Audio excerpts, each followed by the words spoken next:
Ah, Smart Water, now in a sleek can. This feels cool, literally. Perfect for social gatherings and on the go. Should I start wearing turtlenecks? One sip at a time, friend. Smart Water cans, for those with a taste for taste. Get yours today.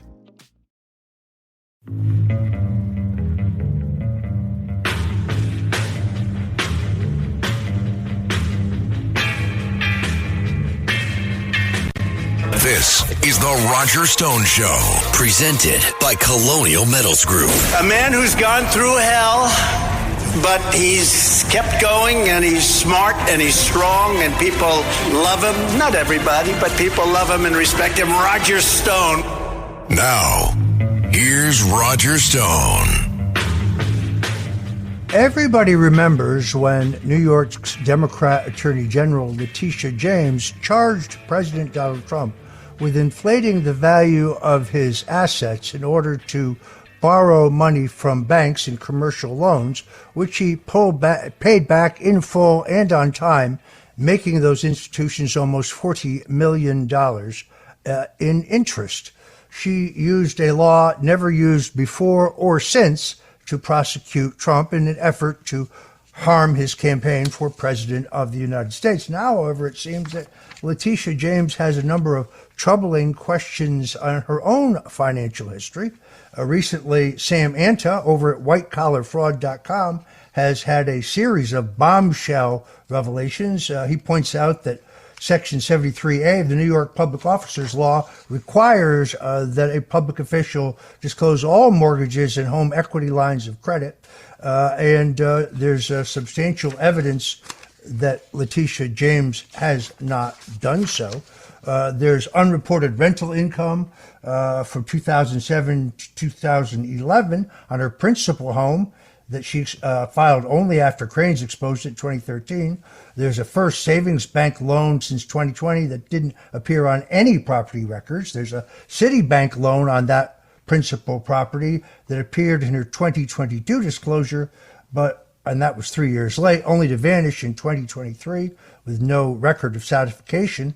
The classification of these loans repeatedly changes between mortgages and home equity lines of credit without explanation, and there's a major valuation contradiction. Sam Anta pointed out a 42 value increase was reported in 2022 when New York City's official assessment showed only a 7.58 decrease. Joining me now, however, is a man who has done his own independent research based on his own searches. Joel Gilbert is a film producer based in Los Angeles, and he is the president and head of Highway 61 Entertainment. Among his most famous and best films, of course, are those pertaining to the Middle East, including Farewell Israel and Atomic Jihad, also Banished, the untold story of Danny Williams. And Joel says he is working on a documentary on Attorney General Letitia James. Joel, welcome to the Roger Stone Show. Okay, Roger, great to be back. And you're right, Sam Anta really opened the door on all these things on his website, whitecollarfraud.com. And he really inspired me to start looking into the real estate fraud, especially of Letitia James. And increasingly, her home at 296 Lafayette Avenue in Brooklyn is starting to look like a crime scene. It's a stunning hypocrisy. And as they say, karma is a bitch, because scrutiny has now turned on to those who abuse the legal system to persecute Republicans in the pursuit of their one-party state. So I have revealed two major articles this week in the Gateway Pundit where I show that Letitia James for 2 decades has been, I think, committing mortgage fraud. Well, that's a big charge. By the way, we're not doxing her. That address is a matter of public record on public Correct. On public documents due to her holding public office. So you're going to need to flesh that out because it is a very serious claim, although I've read both your articles and they seem authoritative. Let's take them one by one. You question whether she is guilty of mortgage fraud. Walk us through that. Okay, here you go. So Letitia James in 2000 purchases that building, a 4-story apartment building with 5 units, as it states in the certificate of occupancy dated January 26, 2001. And what she does is she refinances repeatedly this home claiming that it only has 4 units in it and not 5. Now, in the world of mortgage lending, this is a critical distinction because properties with 4 or fewer units qualify as a more favorable residential interest rate, and those with 5 or more are classified as commercial, often subject to higher rates. So I found the most interesting of these refinances took place in 2011 because in 2005, she obtained an adjustable refinancing that went between 7.2 and 10.2%. That was in 2005. So let's fast forward to 2011. Letitia James seeks relief under a federal government HAMP loan, which is under the TARP, the Troubled Asset Relief Program, out of the Department of the Treasury, where they're offering a 2.7% loan. Now, in the HAMP regulations, it clearly says this is only available to homeowners with 4 units or less. Clearly, they wanted to assist small homeowners and small apartment buildings and not large multifamily apartment businesses.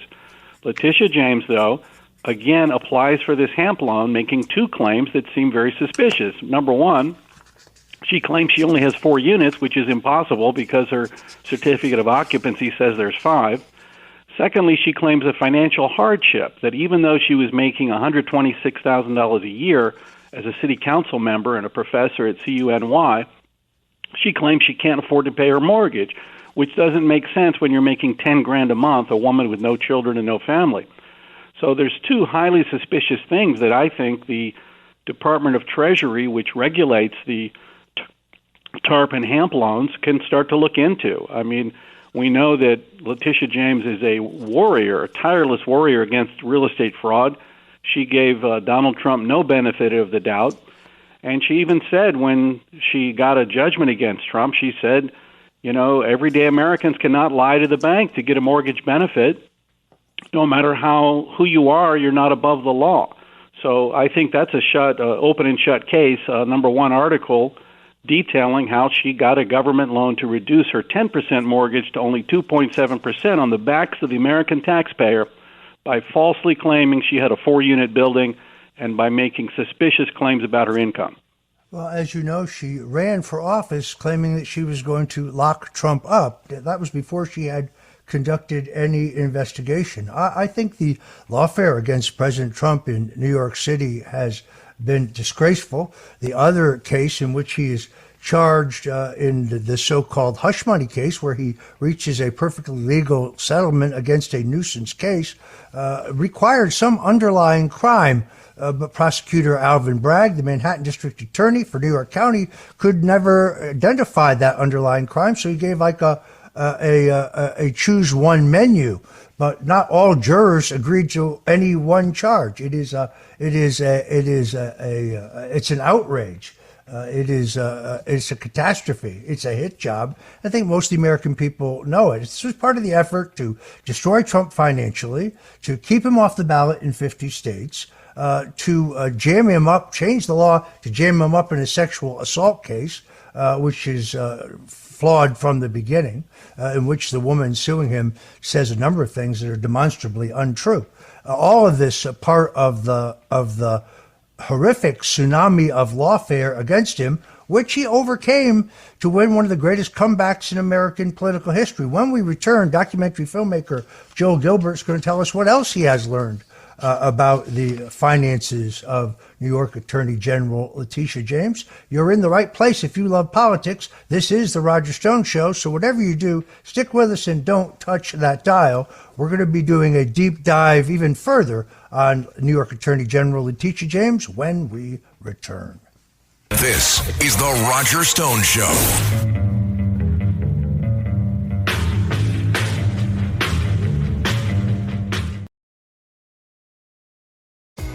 This episode is brought to you by Temptations Cat Treats.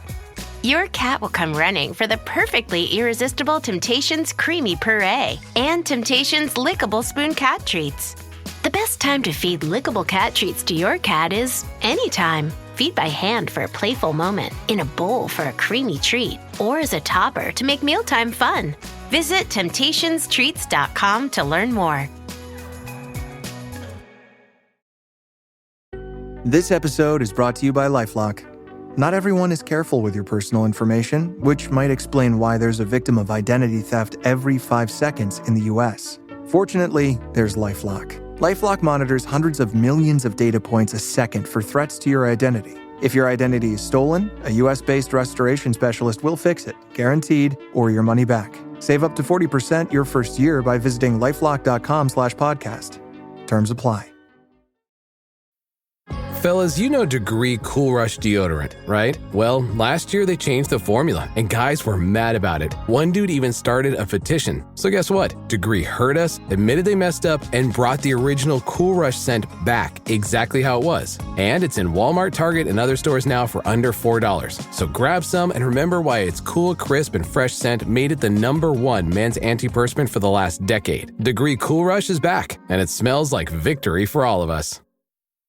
This episode is brought to you by MeUndies. Underwear drawers are like the Wild West. You never know what you're going to pull out or what shape it's in. So upgrade your collection with the buttery soft comfort of MeUndies. MeUndies' signature fabric is as soft as a warm hug from your favorite sweater. Plus, it's breathable and oh so comfy, making it ideal for all-day wear. Get 20% off your first order, plus free shipping at MeUndies.com/Spotify with code Spotify. That's MeUndies.com/Spotify, code Spotify.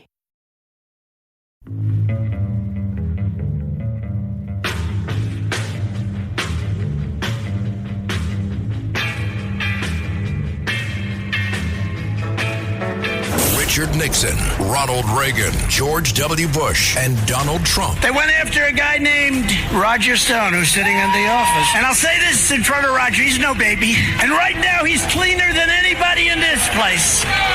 No, they treated him very unfairly.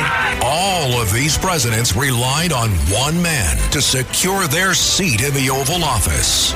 That man is Roger Stone. Roger Stone. This is the Roger Stone Show, presented by Colonial Metals Group. Now, here's Roger Stone. And we're back with documentary filmmaker Joel Gilbert. Joel is talking about a series of articles he's written for the Gateway Pundit. He has specifically been highlighting the pattern of possible mortgage fraud in regard to New York Attorney General Letitia James. New questions have now arisen about the home that Letitia James purchased with her father, Robert James. Joel, continue. All right, let me continue. Let me give you a little perspective, though. I don't even think the lawfare against Trump was even that personal. It has to do with what socialism is. Socialism is an economic disaster. No one will ever vote to reelect a socialist government, so that's why they use force. They try to imprison and bankrupt their political opponents. That's what it's been about historically. And they often commit the same crimes themselves that they're chasing down other people for. So it was, looking at the records in New York, it was in the spring of 1983. Letitia's only 24 years old, Letitia James. She lives in Brooklyn with her parents and 8 siblings.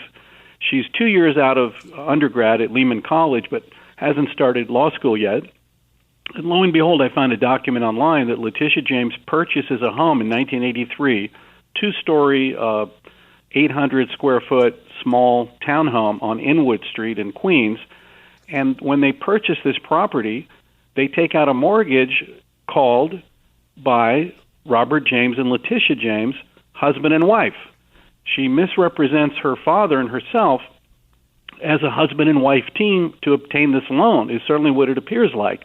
And that kind of makes sense because at age 24, with probably no income or no job or low income, she could not have qualified to take out a mortgage on her own to buy a home.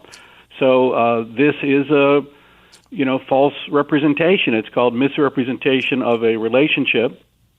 Lying about marital status to qualify for better loan terms is a crime that can include fines, criminal charges, and even imprisonment.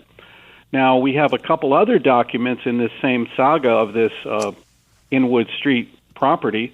On the deed, it actually does say that Robert James and Letitia James are father and daughter. So the ownership for that purpose, for estate purposes, is correct. But in the loan, when the loan is transferred to a new loan company, when there's a sale in the year 2000, they're clearly still listed as Robert James and Letitia James, husband and wife.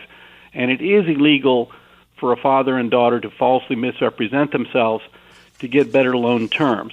So the more I look at it, the more the hypocrisy is there. It's breathtaking because Letitia James said no one is above the law. She's a warrior for, mortgage fraud.